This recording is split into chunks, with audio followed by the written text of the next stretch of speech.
नगर मत जा। ओ प्रीतम प्रीति लगाए के दूर देश मत जा। ओ प्रीतम प्रीति लगाए दूर देश मत जा। रहो हमारे पास में, हम मांगे तुम पाओ। प्रेम नगर की नदियाँ है गहरे, प्रेम नगर की नदियाँ है गहरे। ओ प्रेम नगर की नदियाँ है गहरी, प्रेम नगर की नदियाँ है गहरी, नदियाँ गहरी, नदियाँ गहरी, नदियाँ गहरी, नदियाँ गहरी। लाखों लोग डूबा मुसाफिर प्रेम नगर मत जा। लाखों लोग डूबा न मुसाफिर प्रेम नगर मत जा। प्रेम नगर मत जा, मुसाफिर प्रेम नगर मत जा। प्रेम नगर मत जा, प्रेम नगर मत जा। बोले वृंदावन बिहारी लाल की जय।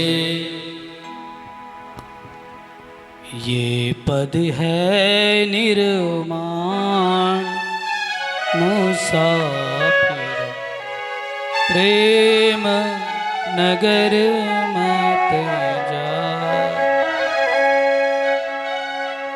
यहाँ पर मिल रहा है आनंद, यहाँ पर मिल रहा है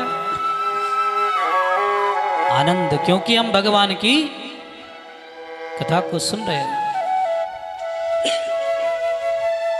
लेकिन प्रेम करने वालों को परमानंद की प्राप्ति होती है, वहां हर कोई नहीं पहुंच सकता। सुखदेव महाराज जी की कथा को इसलिए यहां पर गा रहे हैं कि कहा महाराज संसार के प्रेम में डूबने का भय है और कृष्ण प्रेम में तर जाता है इंसान। अपितु भगवान को प्रेम करने करते करते सारा संसार पागल हो गया। चंडीगढ़ में कम दीवाने हैं क्या भगवान के? बहुत कथाएं हैं चंडीगढ़ में। क्या भाव है चंडीगढ़ वालों के, आहा। वृंदावन वाले कहते हैं कि वृंदावन आकर देखो, और हम कहते हैं वृंदावन वालों को कि चंडीगढ़ आकर देखो। कितनी भक्ति है महाराज चंडीगढ़ में, क्या भक्ति है। भगवान ने कभी ये नहीं कहा कि जहां मैंने लीला की वही श्रेष्ठ है। भगवान ने कहा जहां कलिकाल में मेरी कथा आ जाएगी वो स्थान ही वृंदावन बन जाएगा, वो धाम वृंदावन धाम बन जाएगा। एक बार हमारे वृंदावन के व्यास जी हमें फोन कर रहे थे, बोले महाराज आप उत्तराखंड और चंडीगढ़ हिमाचल की बहुत तारीफ करते हैं। मैंने कहा करें क्यों ना करें, बताओ क्या कमी है चंडीगढ़ में? वृंदावन में भगवान का मंदिर है, वृंदावन में भगवान का धाम है, तो चंडीगढ़ में भी भगवान के दीवाने कम नहीं है। इस बात को याद रखना। इसीलिए तो वृंदावन वाले चंडीगढ़ बार बार आते हैं, क्योंकि यहाँ दीवाने हैं। क्यों महाराज अग्रवाल जी?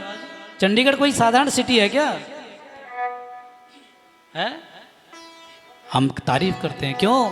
जहां भक्त होते हैं वहां भगवान। यहां भगवान की कथा हो रही तो समझो कि मेरे ठाकुर जी यहीं विराजमान हो गए। वो बात अलग है कि भगवान ने वृंदावन में लीला सुंदर सुंदर की, लेकिन ऐसा कहीं नहीं है जहां मेरे ठाकुर का जलवा नहीं है महाराज। हर जगह जलवा है। चंडीगढ़ की संकरी है गलियां। बीच बीच में कभी घूमने जाया करो सेक्टरों के बीच में। हालांकि चंडीगढ़ मास्टर प्लानिंग सिटी है, लेकिन फिर भी कहीं ना कहीं ठाकुर जी की कथा मिली ही जाएगी। और जब हमारा जन्म हुआ तो हम बहुत छोटे थे, इस मंदिर में खेले बड़े। आज मंदिर के बगल में, मंदिर के अंदर कथा गा रहे हैं या तीर्थ कर रहे हैं, दर्शन कर रहे हैं। लेकिन उस वक्त की जब मुझे याद आती है तो हम इस गली से घुसते थे, पीछे स्टोर वाले कमरे से आते थे, पीछे बहुत शांत माहौल रहता था, डर लगता था। आज तो बहुत सुंदर बना दिया। तो ये भक्तों की भक्ति है जो मंदिरों को सजा रहे हैं, गलियों को सजा रहे हैं, कथा पंडालों को सजा रहे हैं, कथाएं करवा रहे हैं। इसलिए हम वृंदावन के रसिकों से कहते हैं कि वृंदावन भी श्रेष्ठ है और हमारा चंडीगढ़ भी श्रेष्ठ है, क्योंकि यहाँ कृष्ण कथा निरंतर बहती रहती है महाराज। गाएं एक लाइन। चंडीगढ़ की संकरी है गलियां, संकरी है गलियां, संकरी है गलियां, संकरी है गलियां, ओ संकरी है गली। तामें दो विना समा। जैसे ये मन है ना, तो इस मन में दो नहीं रह सकते हैं, या तो भगवान ही रहेंगे या राक्षस ही रहेगा। ये आपकी चॉइस है, ये आपकी मर्जी है। अगर कथा श्रवण करने के बाद भी मन में ठाकुर जी को नहीं बिठा पाए तो समझ लो कि कहीं कमी रही है। भगवान कह रहे हैं कि तामें दो ना समा मुसाफिर। अगर सच में भगवान से प्रेम है तो एक ही रह पाएगा यहाँ, वो है मेरा ठाकुर। और जिसके मन में ठाकुर जी डेरा डाल देते हैं ना, उसको फिर दुनिया से कोई लेना देना नहीं होता है। हुई बाबरी मैं तो तब से, क्या कहते हैं मीरा,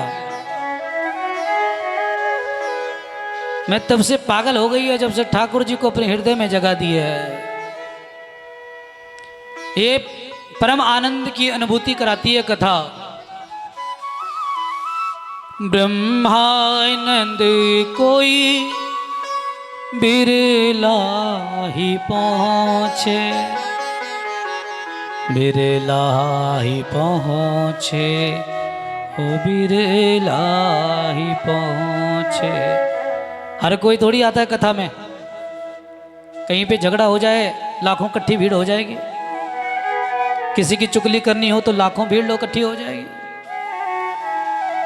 लेकिन भगवान की कथा में गिने चुने लोग आते हैं। अच्छा, कुछ लोग पकड़ पकड़ के खींच के ले जाते हैं कथा में। क्यों? अच्छा है क्या ऐसा करना?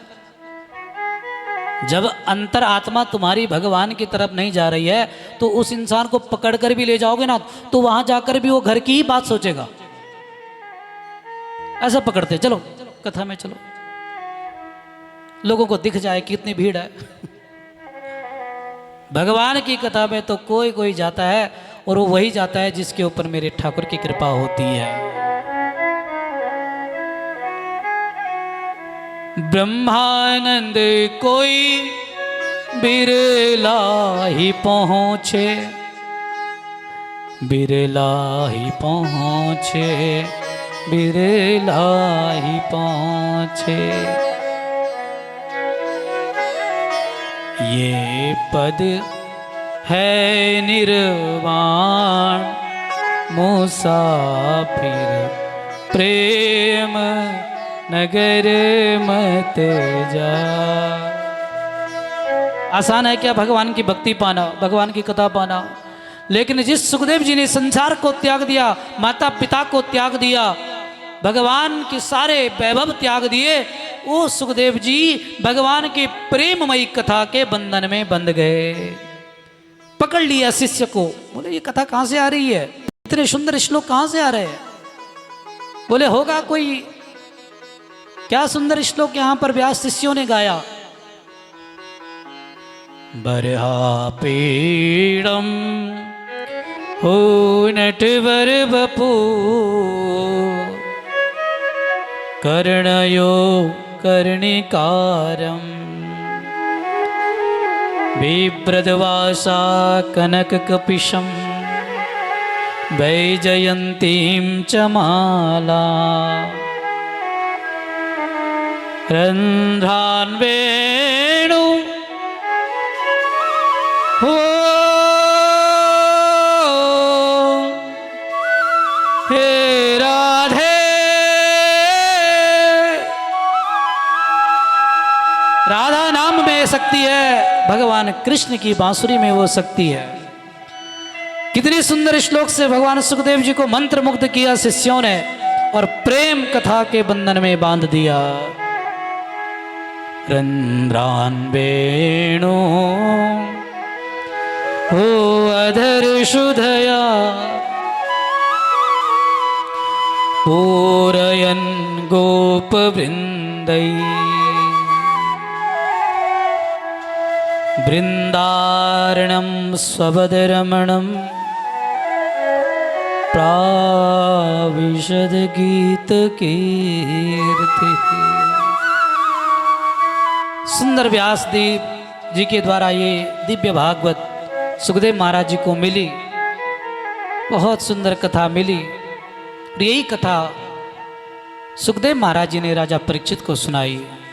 परीक्षित महाराज जी की कथा सूत जी सौनकादिक ऋषियों को सुनाते हैं कि पांडवों के वंश में राजा परीक्षित हुए, जिन पांडवों ने भगवान कृष्ण का आश्रय पाया और भगवान कृष्ण जिन पांडवों के साथ निरंतर रहे और निरंतर रहकर पांडवों को भगवान श्री कृष्ण ने हर स्थान पर विजय प्राप्ति करवाई।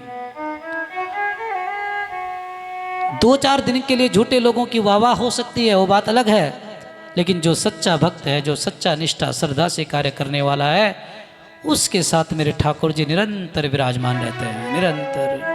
वही भगवान ने पांडवों के साथ किया। यदा मृदे को रव सृंजयाना, सब कौरव मारे गए, सब, कोई नहीं बचा।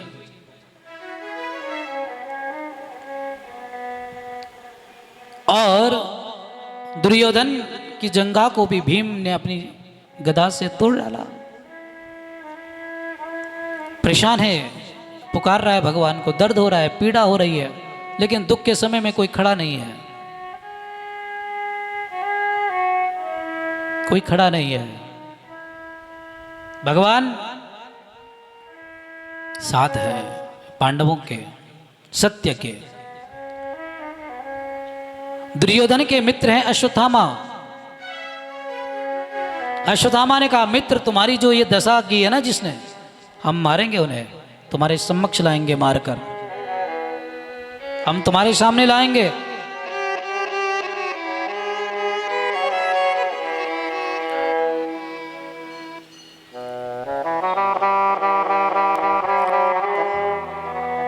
ब्रह्मास्त्र चढ़ाने की विद्या आती थी अश्वत्थामा को।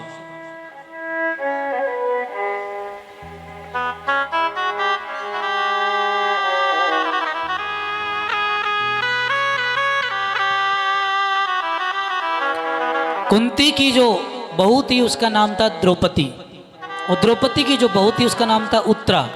उत्तरा के जो पति थे उनका नाम था अभिमन्यु,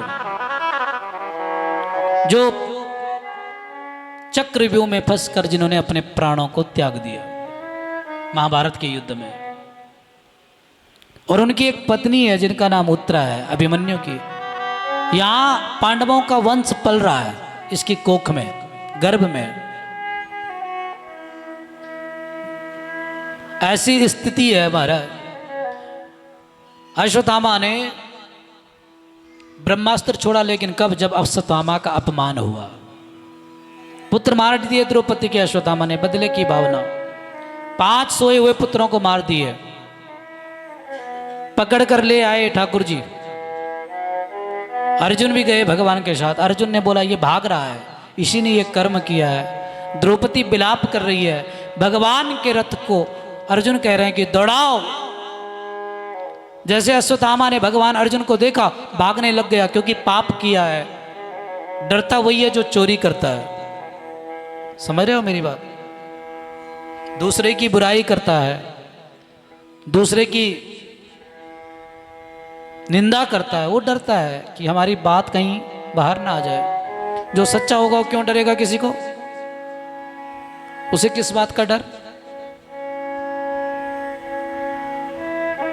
लेकिन अश्वत्थामा डर गया। भगवान ने कहा यही है जिसे तुम ढूंढ रहे हो ना, इसी ने मारा है, पकड़ो।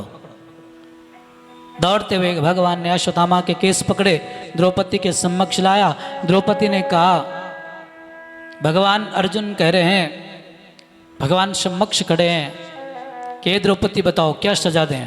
तुम्हारे सोए हुए पुत्रों को मारा है इसने, क्या सजा देनी है बताओ? द्रौपदी कहती है छोड़ दो, मत मारो। कैसी माँ है ये?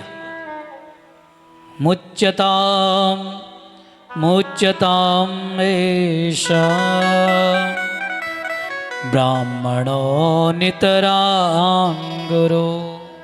छोड़ दो, ये ब्राह्मण पुत्र है, तुम्हारे गुरुजी का बेटा है। मेरे पुत्र को मार दिया, मैं रो रही हूं। ऐसा ना हो कि इसे मार देंगे और इसकी मां भी रोने लग जाए। इतनी दयावान है द्रौपदी। थोड़ा अपमानित किया यहां पर, कर्म सजा देता है। पाप कर्म किया, अपमान झेलना पड़ा अश्वत्थामा को। द्रौपदी ने तो साफ शब्दों में कह दिया कि मुच्यताम एषा ब्राह्मणों नितराम गुरु। समझ रहे हो? ब्राह्मणों के पुत्र हैं, तुम्हारे गुरु पुत्र हैं, ये द्रोणाचार्य जी के बेटे हैं। आज मैं रो रही हूं, कल गुरु माता विलाप करेगी, इसलिए छोड़ दो। भगवान कृष्ण को अर्जुन पूछ रहे हैं कि ये तो मना कर रही है कि मत मारो, लेकिन तुम बताओ क्या करें? भगवान ने कहा मार भी दो, छोड़ भी दो। तो अर्जुन ने कहा लो, अब ये क्या बात हुई? ये हाना हाना क्या है? मार भी दो, छोड़ भी दो, ये कौन सी बात हो गई? भगवान ने कहा पंडित जी का अपमान ही उसकी मृत्यु का कारण है, मृत्यु है, मृत्यु के समान है जिनका अपमान हो जाता है। अच्छा, इन्होंने तो ऐसा कर्म किया तब इनका अपमान हुआ, लेकिन वैसे कभी किसी का अपमान नहीं करना चाहिए। सुन रहे हो? समझ रहे हो?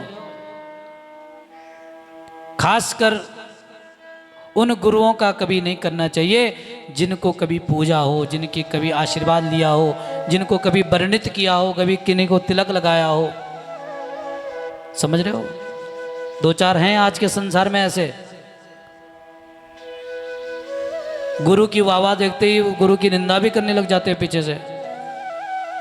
है, उन्हीं गुरु के चरण धुलते हैं, उन्हीं के पांव धुलते हैं, उन्हीं से पूजा करवाते हैं, उन्हीं से कथा सुनते हैं और बाद में उन्हीं की पीठ पीछे। इसलिए ब्राह्मण गुरु का कभी अपमान नहीं करना चाहिए। जितनी हो सके उतनी तारीफ करो, तारीफ नहीं कर सकते तो कुछ मत बोलो। ये होना चाहिए। लेकिन बदले की भावना आ गई अश्वत्थामा के अंदर कि मेरा अपमान हुआ है, मेरे से मणि छीन ली है, मुख पर कालिंदी पोंछ दी है। कालिंदी का मतलब केवल काला करना नहीं है। जिन्हें शब्दों से भी अपमान किया गया हो, अपमान तो अपमान है, चाहे शब्दों से हो चाहे हथियारों से हो, अपमान तो अपमान है।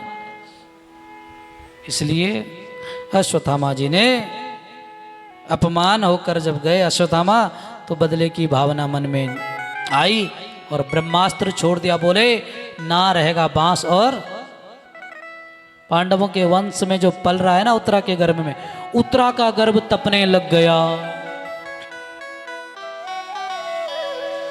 पाई पाई महायोगी, उत्तरा को याद आया कि मेरी सासू माँ कहती है कि भगवान को पुकार कर ही रक्षा हो सकती है, दुनिया को आवाज लगाऊंगी तो अनसुनी कर देंगे दुनिया वाले, इस कान से सुनेंगे यहाँ से निकाल देंगे, इसलिए पड़ोसी को नहीं आवाज लगाई, यहाँ तक कि पांडवों को आवाज नहीं लगाई। अपने 5 पांडव कोई साधारण थे, योद्धा थे सब, लेकिन जब उत्तरा का गर्भ तपने लग गया, नष्ट होने लग गया, तो ये भगवान मेरे ठाकुर जी को पुकारती है। सब दुख दूर हुए जब से तेरा नाम लिया। दुनिया को पुकारूंगी कोई नहीं आएगा। देव देव जगत पते, हे जगदीश, हे ईश्वर, हे नारायण, हे प्रभु, आज मेरे गर्भ को इस ब्रह्मास्त्र के तपन से कष्ट मिल रहा है।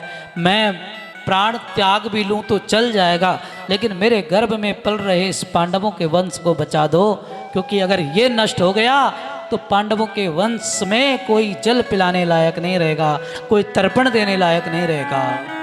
इसलिए कुल खानदान को बढ़ाना हो तो श्राद्ध पक्ष में पितरों की विधि पूर्वक श्रद्धा से श्राद्ध करो, उससे भी कुल खानदान की वृद्धि होती है। जिनको ब्राह्मण घर में मिल नहीं रहे, आजकल लोग बोलते हैं कहाँ पंडित जी नहीं मिलते, वो यहाँ लाओ, हमारे पास बहुत पंडित जी हैं, बड़े बड़े विद्वान हैं, आचार्य हैं। इसीलिए तो हम इस कथा को इतने सालों से कर रहे हैं कि जो लोग घर नहीं बुला सकते, जो लोग इंडिविजुअल, जो लोग व्यक्तिगत रूप में इतने बड़े बड़े आयोजन नहीं करवा सकते, वो कम से कम सामूहिक यज्ञ में सम्मिलित होकर उस भागवत की हिस्सेदारी को ग्रहण कर लें। यहाँ हर कोई जुड़ सकता है। तिल तिल फूल फूल इकट्ठा करके हम इतना बड़ा ये आयोजन हर वर्ष संपन्न करते हैं, क्योंकि यहाँ बहुत पितृभक्त जुड़े हैं। बहुत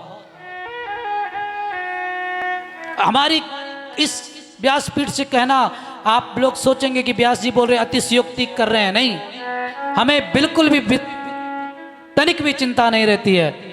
हम केवल एक बार घोषणा कर देते हैं कि श्राद्ध में कथा होनी है तो होनी है, और कब कैसे होती है, पूरी होती है, हमें पता नहीं है। भगवान ठाकुर जी की कृपा है और पितरों की बहुत बड़ी कृपा है, हमारा बहुत बड़ी कृपा, केवल हमारे नहीं तुम्हारे भी।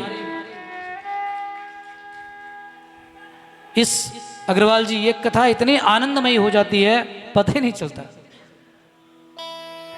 अब तो 1-2 साल से तो चलो 2-4 दिन पहले हम बैनर भी लगाने लग गए, नहीं तो पहले तो हम बैनर भी तब लगाते थे जब कथा हो जाती थी शुरू। सच बता रहे हैं आपको। ये बिमला रावत जी पीछे बैठे बोलते, शास्त्री जी कार्ड तो अभी तक किसी के घर नहीं पहुंचे, कथा शुरू हो चुकी है। मैंने कहा बस अब ठाकुर जी सपने में जाएंगे, अब ठाकुर जी बताएंगे कि चलो। ये आनंद भगवान की कृपा का बरसता है। आप सब लोग यहाँ पर बैठे हैं, ये भगवान से भी प्रेम करने वाले हैं आप लोग, और अपने पुत्रों के प्रति भी आपका जो अथाह प्रेम है। मैं सच बोलता हूँ, श्राद्ध में सुनी गई भागवत के लाखों गुना फल प्राप्त होते हैं, सच बताएं, लाखों गुना। इसलिए पितृपक्ष में भागवत का एक शब्द भी कानों में चले जाए तो पितरों को एक तरह की, जैसे हम जलांजलि अर्पित करते हैं, तो ये हमारी भावांजलि है, ये हमारी भावांजलि भगवान को अर्पित है, उन पितरों को अर्पित है हमारे। कोई जल देने लायक ना बचे इनके पांडवों के वंश में, लेकिन इन्होंने भगवान ठाकुर जी की भक्ति कर रखी थी, कैसा ना बचेगा कोई। मेरे प्रभु आए, अंगुष्ठ मात्र का रूप धारण किया, उत्तरा के गर्भ का कवच बनाया, उस कवच के अंदर उस बालक को सुरक्षित रखा और स्वरूप लेकर भगवान सामने खड़े हो गए और उत्तरा भगवान को निहारती रही। इतना सुंदर स्वरूप भगवान का उस वक्त बन गया, उत्तरा की आंखों की इन दिव्य चक्षु के जो ये ज्योति है, वो ज्योति भगवान के उस सुंदर स्वरूप का दीदार करने लग गई, और जो गर्भ की पीड़ा है वो कैसे शांत हो गई उत्तरा को पता ही नहीं चला महाराज। ये मेरे प्रभु की लीला है। एक स्वरूप अंदर विराजमान कर दिया, परितः रक्षिता, चारों तरफ से जिस गर्भ की रक्षा हुई है वही गर्भ आकर परीक्षित के रूप में जन्म लेता है। बोले परीक्षित महाराज की। परीक्षित महाराज जी ने जन्म लिया। भगवान की ऐसी अद्भुत कथा है। पांडवों ने राजा परीक्षित को अंततः सारा राजपाट सौंपा और अपने आप युद्ध सब समाप्त हो गया। अपने आप चले गए किधर? बोलो, कहां चले गए पांडव? बद्रीनाथ। कहां चले गए? बोलो, बद्रीनाथ। बोले अब यहीं से स्वर्ग जाएंगे, वहां से स्वर्ग का रास्ता भी है। अगर किसी को जिंदा स्वर्ग जाना है तो बद्रीनाथ चले जाओ। हाँ, धरती का स्वर्ग है बद्रीनाथ। मरने के बाद की गारंटी नहीं है। क्या पता चित्रगुप्त फाइल में कुछ ऑब्जेक्शन कर दे, हो सकता है ना। कुछ भी चित्रगुप्त के हाथ में है, सारी बात कुछ भी कर दे। इसलिए जब तक प्राण है तब तक सेवा, दान, यात्रा, तीर्थ करो। वहीं से बद्रीनाथ चले गए। पांडवों ने अपना राजपाट छोड़ा। जाते जाते पांडवों ने भगवान से भी विदाई ली। भगवान भी धीरे धीरे इस धराधाम से विदाई लेते हैं, स्वधाम को जाते हैं। सबको कुछ ना कुछ देते हुए जा रहे हैं, सबको कुछ ना कुछ देते जा रहे हैं भगवान। चंडीगढ़ वालों को भी कुछ दे के जाएंगे। ये मत सोचना कि तुम्हें खाली भेजेंगे, तुम्हें भी दे रहे हैं, अभी भी दे रहे हैं और आगे भी देते रहेंगे। और इतना देंगे, इतना देंगे, संभालते संभालते थक जाओगे। वो जब मेहरबान होता है ना तो इतनी लीला करता है, इतनी लीला करता है महाराज, क्या बताएं। आपको भी मिलेगा, हमें भी मिलेगा, सबको मिलेगा।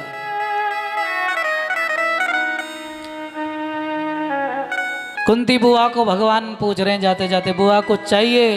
बुआ ने कहा, ए ठाकुर कन्हैया, कृष्ण देना चाहते हो तो दुनिया के दुख दे दो। सुख के माथे सिल पड़े जो हरि नाम भुला, ऐसे सुख को सिल पड़े है। सिल कहते हैं पत्थर को, सिलबट्टा होता है ना, नीचे वाला बट्टा, ऊपर वाला सिल, पत्थर। ऐसे सुख को सिल पड़े जो हरि नाम भुलाए। जिस क्या करना है ऐसे सुख का जो भगवान के नाम को भुला दे। सुख तो ऐसा होना चाहिए कि जो प्रभु भी जुड़े रहे और भगवान की महिमा भी हमसे जुड़ी रहे, ऐसा सुख होना चाहिए। भगवान ने कहा, ले अपने अपने भाव सबके हैं। कुंती बुआ के भाव अपने थे। भीष्म पितामह के पास भगवान गए, बाणों की सैया पर थे। भीष्म पितामह ने कहा, हे द्वारिकाधीश, हे नारायण, हे केशव, तुमने पूछ लिया कि तुम्हारी अंतिम इच्छा क्या, तो सुनो, हमारी एक बुद्धि है जिसने कभी किसी के लिए कुछ नहीं सोचा है, बिल्कुल कंवारी है, उसका विवाह करना चाहता हूं और तुमसे करना चाहता हूं। भगवान ने कहा ठीक है।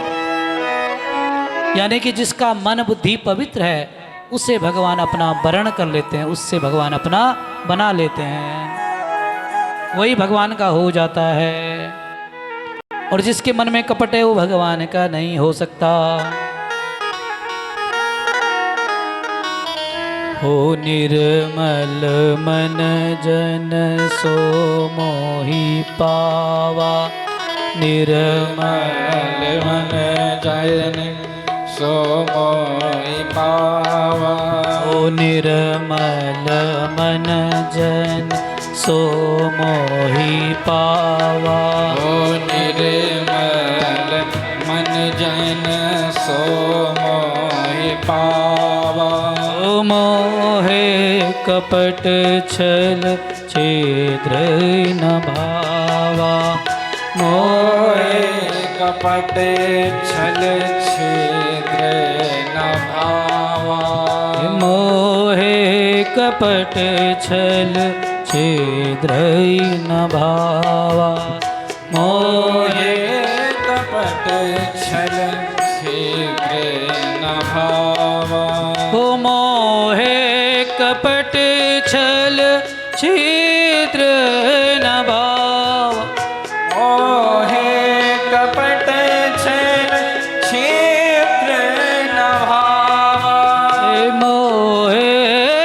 कपट छिद्र न भावा मोहे कपट छल छिद्र न भावा हे मोहे कपट छल छिद्र न भावा मोहे कपट छल छिद्र न भावा ओ निर्मल मन जन निर्मल मन जन सो मोहि पावा सो मोहे पावा मोहे कपट छल छिद्र भावा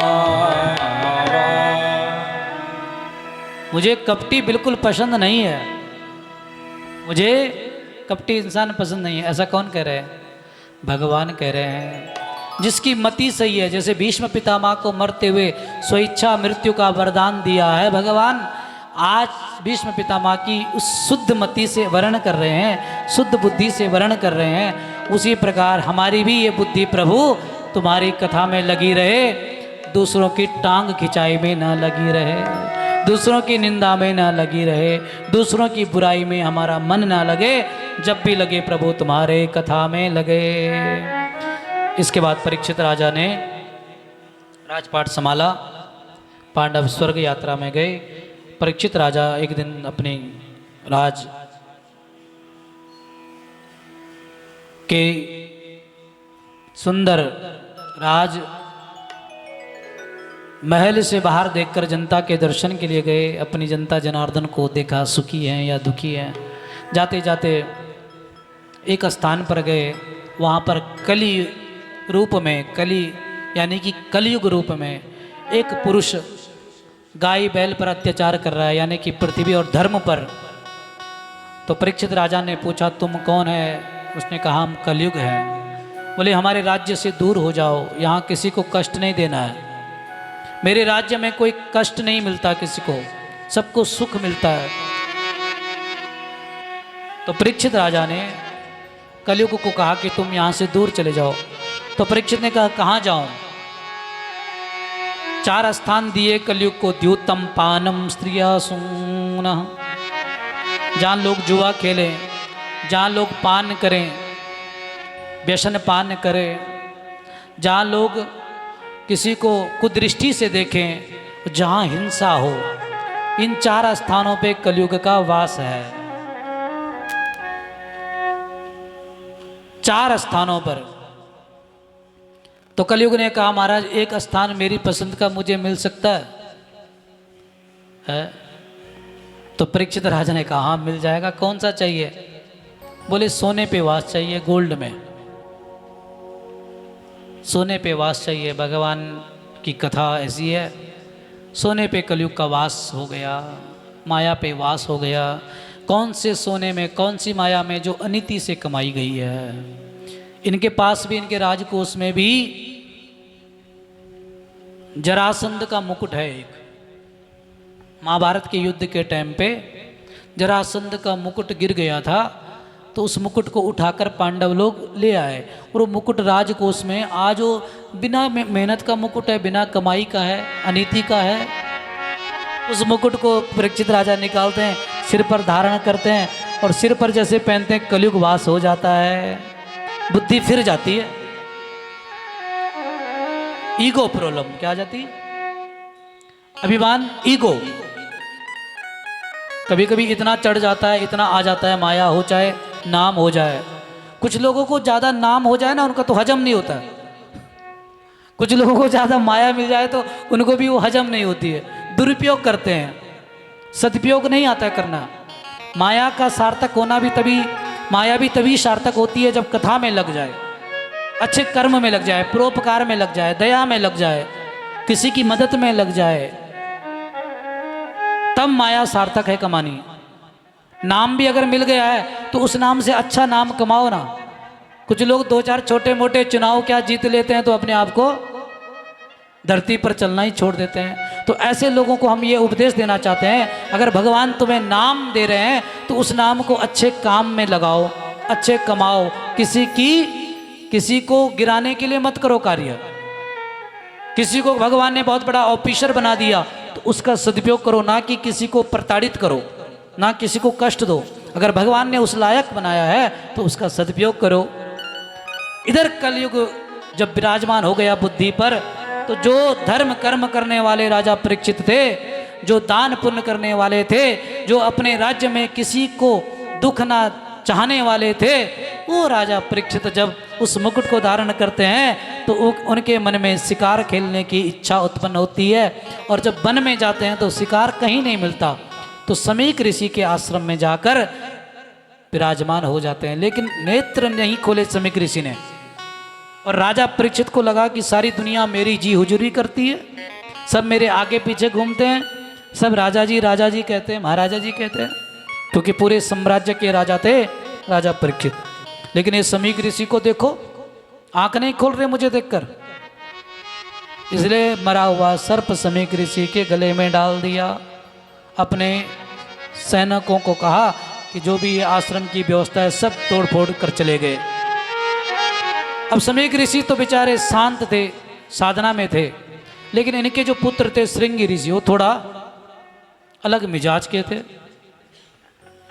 स्नान करके आए, जल हाथ में लिया, श्राप दे दिया राजा परीक्षित को, जिसने ये कर्म किया है, जिन्होंने मेरे पिता के गले में मरा हुआ सर्प डाला है, हम चाहते हैं कि उन्हें यही सर्प जीवित होकर 7वें दिन डस ले। ये श्राप मिल गया। अब राजा परीक्षित को पता चल गया कि मुझे जिंदगी ओनली 7 डेज की मिली है, बस क्या करें क्या करें क्या करें। तो किसी ने कहा ये यज्ञ करो, किसी ने कहा ये पाठ करो, किसी ने कहा ये करो, और इतने में सुखदेव महाराज जी आ गए। सुखदेव महाराज जी आए। तत्रा भवत भगवान व्यासपुत्रो यदृक्षयागामट मानो नपेक्षा अलक्षलिंगो निजलाभतुष्टौ भृतश्च बालैर अवधूत वेश। अवधूत वेश में सुखदेव जी आए, सबने हाथ जोड़े, सब संतगण खड़े हो गए, ऋषिगण खड़े हो गए, देवताओं ने पुष्प वर्षा की और आसन दिया। बोले हे राजन, अब तुम्हें भटकने की आवश्यकता नहीं है, क्योंकि मुक्ति को देने वाली और मृत्यु को मंगल वही बनाने वाली दिव्य भागवत कथा के परम प्रवक्ता आज तुम्हारे समक्ष आ गए हैं। सुखदेव जी को प्रणाम किया राजा परीक्षित ने, और सभी संत जनों ने, और सुखदेव महाराज जी को आसन दिया, और सभी ने गंगा स्नान किया, साथ में राजा परीक्षित ने स्नान किया। आगे की कथा हम आपको कल सुनाएंगे कि उसके बाद परीक्षित राजा को सुखदेव महाराज जी ने क्या क्या कथा सुनाई। आइए आज की इस दिव्य कथा का हमारा समय, लोग दूर दूर से आते हैं, आप सभी आए हुए समस्त सम्भ्रांत भक्तों का बहुत बहुत स्वागत है। हमारे जितने भी इस कथा के यजमान लोग हैं और जितने भी इस कथा से आप सब लोग निरंतर कई वर्षों से लोग जुड़े हैं, आपको हमारी व्यासपीठ से इस द्वितीय परिक्रमा की बहुत बहुत बधाई। आज हमारे 41 से बहुत इस कथा को श्रवण करने हेतु भक्त लोग आए हैं, आपका भी हमारी व्यासपीठ से बहुत बहुत स्वागत। हमारी इस व्यासपीठ से हम केवल इतना ही कहते हैं कि भगवान की कृपा और आपके पितरों की कृपा आप सबके ऊपर बनी रहे, और आपके घर के में आपके बच्चों के अंदर खूब संस्कार हो और खूब उन्नति करें। जितने भी यहाँ भक्तजन आए हैं, हमारे सुंदरकांड महिला संकीर्तन मंडली, हमारे नीमा जोशी जी निरंतर पिछले वर्ष की भांति इस वर्ष भी हमारे जगदीश जोशी जी जो इस कथा में निरंतर अपनी सेवा दे रहे हैं, हमारे केएल शर्मा जी, हमारे बोरा साहब कल हमारे पास आए, शाम को बोले पंडित जी लंगर में क्या सेवा चाहिए। हमने कहा अभी सोचेंगे, कड़ी चावल तो बनेगा ही बनेगा, बाकी आगे की बात। तो हमारे अशोक अग्रवाल जी, इनके लिए मैं विशेष इनको आशीर्वाद इसलिए देना चाहता हूँ कि आज हम इस पावन स्थान को इनके कार्यकाल में इन्होंने बोले महाराज जी आइए आप सनातन धर्म मंदिर सभा का हमने व्यासपीठ से बहुत सम्मान करते हैं। पिछले वर्ष भी इन्होंने बड़ा योगदान दिया, जो हमें इस कथा के लिए ये दिव्य स्थान सभा ने दिया, उसके लिए सनातन धर्म मंदिर सभा एवं हमारे अशोक अग्रवाल जी, उनके छोटे भाई जी भी यहाँ पर आए। छोटे हैं बड़े हैं आप छोटे हैं ना, आप अभी आए, आपका भी स्वागत है। हमारे हर्षवाल जी आए, सुरेश राणा जी, धीमान जी, हमारे राकेश धीमान जी आए 40 सेक्टर से। सभी हमारे महेश रावत जी, बहुगुणा जी आए हमारे बीच में। हमारे शांति बहुगुणा जी माता जी थी, उनके पतिदेव जी, बहुत स्वागत है आपका। 36 सेक्टर से, अच्छा हमारे 36, अरे महाराज जी आपका भी बहुत बहुत स्वागत है। सभी भक्तों का पुनः इस दिव्य भागवत में स्वागत। सरिता बहन भी हमारी कांसल से आई है, पीछे बैठी है। आप तो बद्रीनाथ में भी खूब धूम मचाए हैं, खूब कथा में आनंद लिया आपने। मिसेज राणा जी आए हैं सेक्टर 41 से, आपका भी बहुत बहुत स्वागत है। सभी का इस व्यासपीठ से बहुत बहुत अभिवादन। सेक्टर 37 की माताएं, हमारे ये कंचन की माता जी, हाँ आपका भी स्वागत है। बहुत हमारे हैं उत्तराखंड से, हमारे कस्टम कॉलोनी से हमारी भावना जी, सबका स्वागत। अभी तो शुरुआत है, नारायण की कृपा रहेगी तो आगे आगे कथा में खूब आनंद बरसेगा। जाते जाते एक छोटा सा भाव गाएंगे, उसके बाद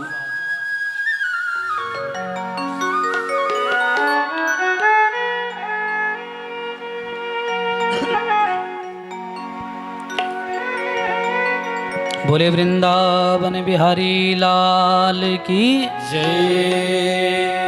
नैना थक गए, नैना थक गए, राह निहारो कन्हैया अब देर न करो। नैना थक गए, राह निहारो कन्हैया अब देर न करो। नैना थक गए, नैना थक गए, राह निहारो कन्हैया अब देर न करो। नैना थक गए, राह निहारो कन्हैया अब देर न करो। कन्हैया अब देर न करो, कन्हैया अब देर न करो। कन्हैया अब देर न करो, कन्हैया अब देर न करो। नैना थक गए, नैना थक गए, राह निहारो कन्हैया अब देर न करो। नैना थक गए, राह निहारो कन्हैया अब देर न करो।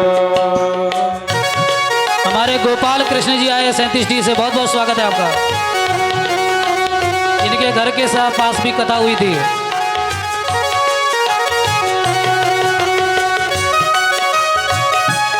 जय हो।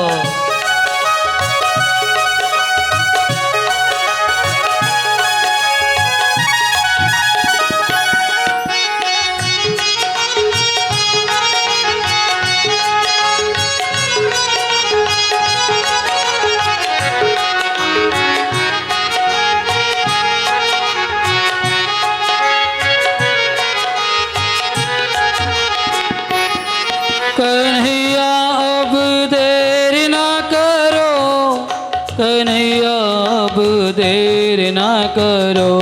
कन्हैया अब देर न करो, कन्हैया अब देर न करो। कन्हैया अब देर न करो, सांवरिया अब देर न करो।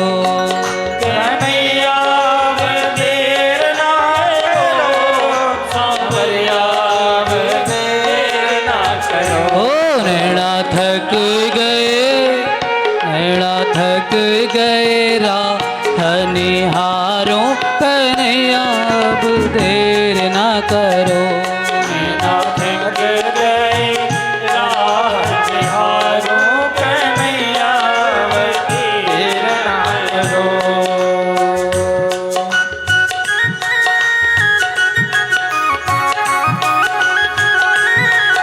परसों कृष्ण जन्म मनाएंगे धूमधाम से 11 तारीख को।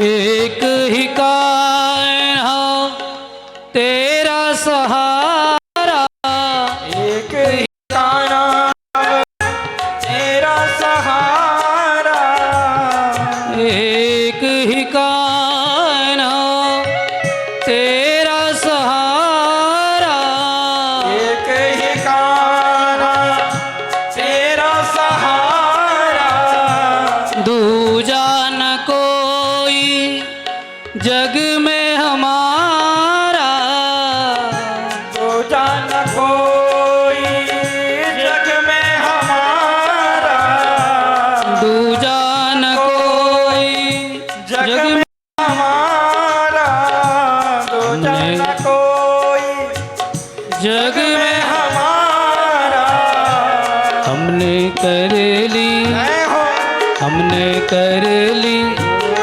हमने कर ली है तुझ संग यारी, कन्हैया अब देर न करो, ने कर ली है तुम संग यारी, कन्हैया देर ना करो, कन्हैया अब देर न करो, सांवरिया अब देर न करो।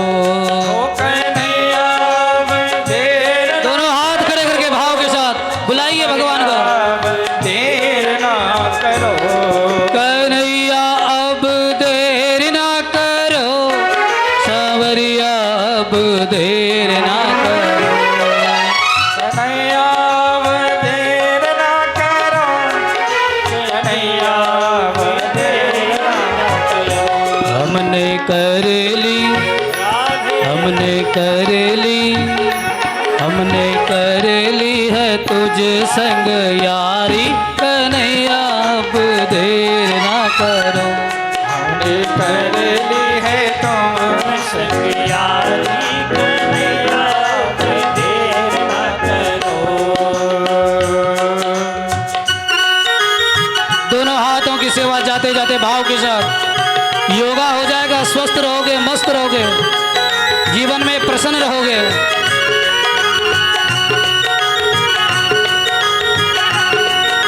श्री राधे।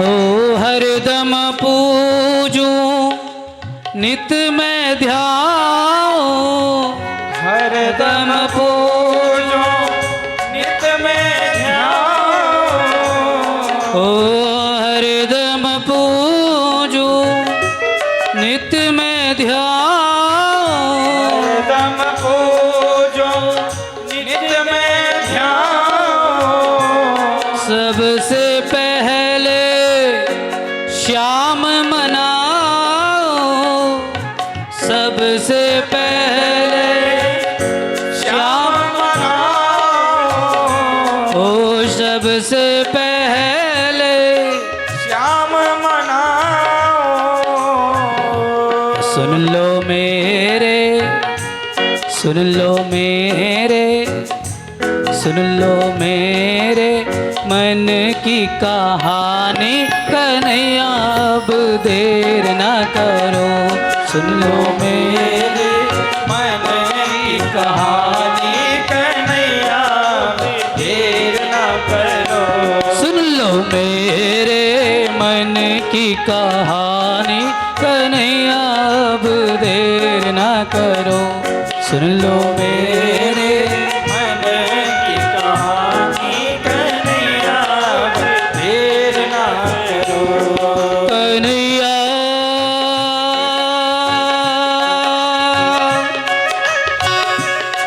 कन्हैया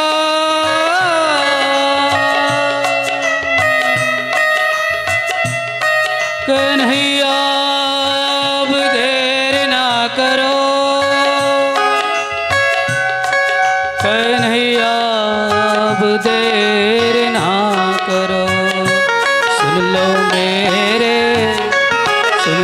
मेरे, सुन लो मेरे मन की कहानी, कन्हैया अब देर ना करो। सुन लो मेरे मन की कहानी, कन्हैया अब देर ना करो।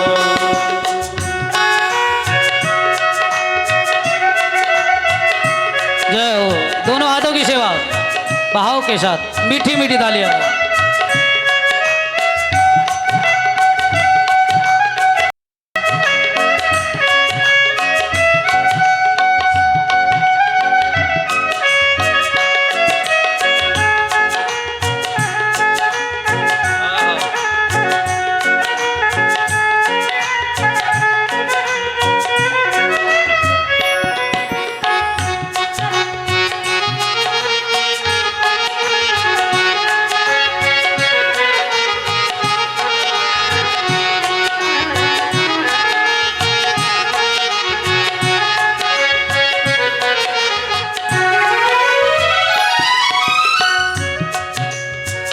मेरे कन्हैया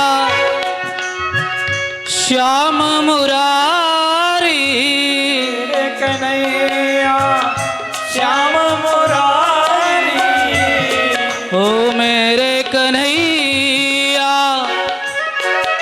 श्याम मुरारी, मेरे कन्हैया श्याम मुरारी, नाथ मेरे प्रभु तुम उपकारी, नाथ मेरे प्रभु तुम उपकारी, ओ नाथ मेरे प्रभु तुम उपकारी, तो मेरे प्रभु तुम उपकारी।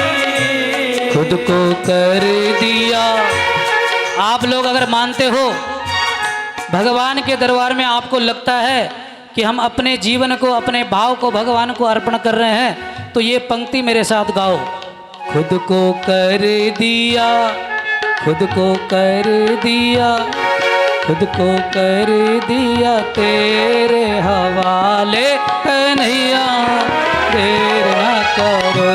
खुद को कर दिया तेरे हवाले, कन्हैया देर ना करो। कन्हैया अब देर ना करो, सांवरिया अब देर ना करो। कन्हैया अब देर ना करो, सांवरिया अब देर ना करो। कन्हैया अब देर ना करो, सांवरिया अब देर ना करो। कन्हैया अब देर ना करो, सांवरिया अब देर ना करो। वो खुद को कर दिया, खुद को कर दिया, खुद को कर दिया तेरे हवाले, कन्हैया अब देर ना करो। खुद को कर दिया तेरे हवाले, कन्हैया अब देर ना करो। ओ कन्हैया अब देर ना करो, कन्हैया अब देर ना करो। कन्हैया अब देर ना करो, कन्हैया अब देर ना करो। ओ कन्हैया अब देर ना करो, कन्हैया अब देर ना करो। ओ कन्हैया अब देर ना करो। बोले वृंदावन बिहारी लाल लाल की जय, आज के आनंद की। जय। आज कथा का जो समय है जिस हिसाब से निर्धारित है, वैसे टाइम तो थोड़ा हम कथा का रखा तो 3 बजे है, लेकिन कुछ बहनों का, कुछ माताओं का बोले पंडित जी ये टाइम थोड़ा सा, तो ये अपने आप ही हो रहा है। 3:30 4 वैसे ही बज रहे हैं, तो छोड़ते छोड़ते 7 बज ही रहे हैं, तो इतना तो समय चाहिए है हमें भी, है ना। आने का टाइम तुम्हारा है, जाने का हमारा। ये हम हर साल कहते हैं, आज भी कह रहे हैं। आते वक्त तुम्हारी चलेगी, जाते वक्त हमारी चलेगी, है ना। आते समय तुम अपनी चलाओ, अगर 3 की जगह 3:30 आओगे तो हम 6:30 छोड़ेंगे, तुम 4 बजे आओगे तो हम 7 बजे छोड़ेंगे, तुम 5 बजे आओगे तो हम 8 बजे छोड़ेंगे। यहाँ कोई कॉम्प्रोमाइज़ नहीं होगा, है ना। ये होगा बाकी कल कथा प्रसंग में जाएंगे आगे, और भी बहुत सुंदर सुंदर प्रसंग गाएंगे और आनंद की वर्षा होगी। आज पंडित जी के द्वारा एक आरती तो नीचे रहेगी और एक पुरुष वर्गों में हमारे जितने भी भाई हैं 2-2 मिनट के लिए सभी सारे हमारे जितने भी यजमान परिवार हैं, चाहे हमारे सभी अतिथिगण जो आए हैं, जो यजमान परिवार हैं, यहाँ पर पुरुष वर्ग ऊपर एक एक आरती करने आएंगे और बाकी माताओं को नीचे एक आरती दी जाएगी।